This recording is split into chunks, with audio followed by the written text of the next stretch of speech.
Good morning. Today it's morning here. I just wanted to share about the word I had today, and it's basically a word that you've heard again and again. But I just want to share it afresh. It's from Matthew chapter 7, verse 21 to 27, and it talks about um, those who listen to the word and act on it. Listening to the word and acting on it. That is like a wise man who built his house on the rock. The rain fell, the floods came, the wind blew, the house was buffeted, but the house was not. The house was not brought down. It was not shaken. And then there's the other man who listened to the words but did not act on it. He's like a foolish man. The Bible calls him a foolish man who built his house on sand. Now compare the rock and the sand. The rock and the sand are totally different grounds. Of course, we know for sure that the rock is a solid ground, okay? It's not easy for your house to be shaken when it's built on a rock. And think about the sand. Think about the sand on the shore. For me, I'm thinking about the sand on the shore.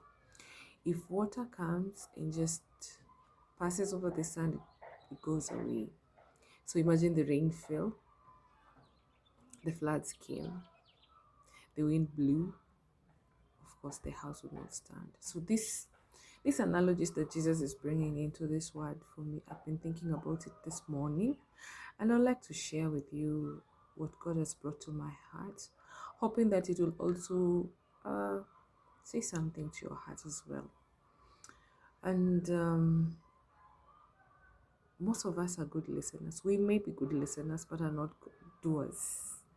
And the book of James is not at fault to tell us or to urge us to be doers of the word. Doers of the word.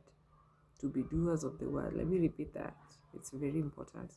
It's so easy to listen, but it's not easy to act on it.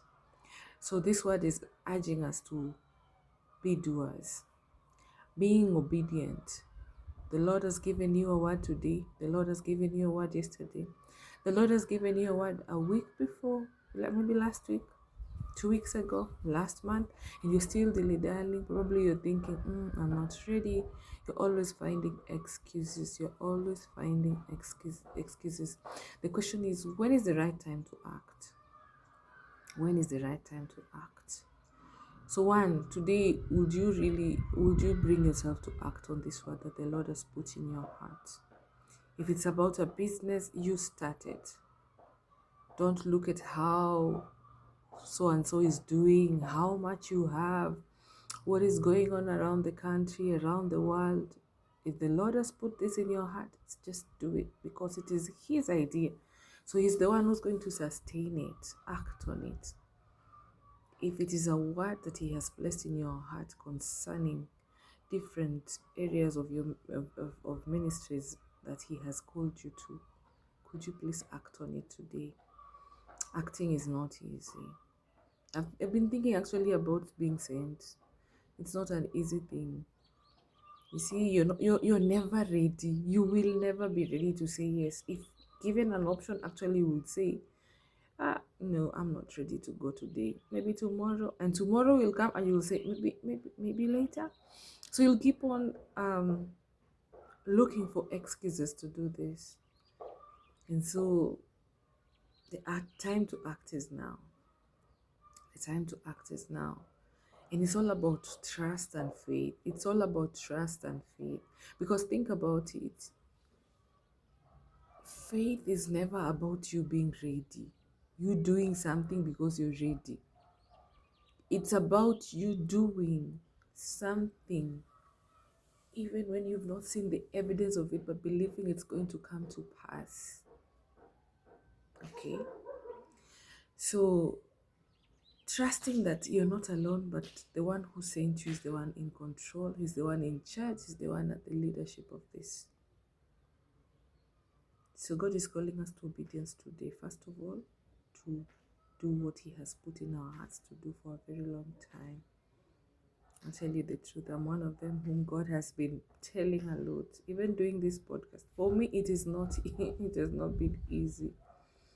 I have had excuses upon excuses and excuses that, let me tell you the truth, sometimes I'm embarrassed by how many times the Lord has sent people to tell me again and again and again and again to just start and move. And so today I've put away this fear, these excuses, me wanting to be perfect before I start. I think I will never be perfect. I brought myself to that place where I know I will never be perfect, so I've just embraced it, no matter how. So today this is me, raw and with no idea and clueless what to go about or how to go about it, but I've just started. God is calling us to obedience. Let us be obedient. He assures us that we will be like a wise man who has built his house on a rock that will not be shaken. Be it the rain, be it the floods, be it the wind, we will not be shaken because we are built on the solid rock, which is him. Isn't it funny when we sing in church, oh, Christ the solid rock I stand, all other ground is sinking sand. But are we ever really standing on that solid ground? We just sing. It's sad that we will just sing those words and let them pass. And in our real lives of walking with Jesus, we are totally walking on sand. Let us trust the rock we are built on, who is Jesus Christ our Lord, who has called us to walk with him. So that is the first thing that actually has come to mind when I was pondering about this. So see, God is calling us to obedience. And what you need to know, you will never be ready to want to be sent. If the Lord has sent you now, go. If the Lord sent you 1 month ago, 1 year ago, oh my God, it is time. Just move. Just move. You don't need to be perfect. You don't have to have it all figured out. You don't have to know how to do it. You just start. Let's start together, because I'm also starting out. Because God will sustain us. His word will sustain us. He's the word himself. He will sustain us. You know, the book of James says that we should be doers and not... Yeah, we should be doers of the word.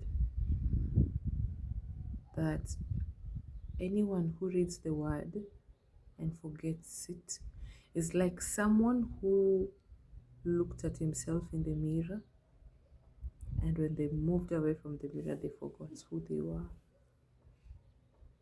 Think about that. Profound. So if we walk with the word, we shouldn't just be meditators of the word without action. God is calling us to action. God is calling us to action. Acting is one of the hardest things for us Christians. I pray that God will enable you to obey today, to act on that which he has been telling you for the longest time. Stop doubting, stop comparing, stop making excuses. Just do it. Just do it. That is what I wanted to share with you today. Thank you for listening to me. I'm glad I did this. I'm also one of those who took the longest time to just do it. I'm glad I have done this today. And this is the word that God has put in my heart, and I'm bringing it to your heart. It is from his heart to yours. Hoping that it will touch you and make you jump into action as it should. Have a blessed day. We will be meeting here. This is Heart to Heart for Jesus. My name is Bridget Chaka. Goodbye. Thank you.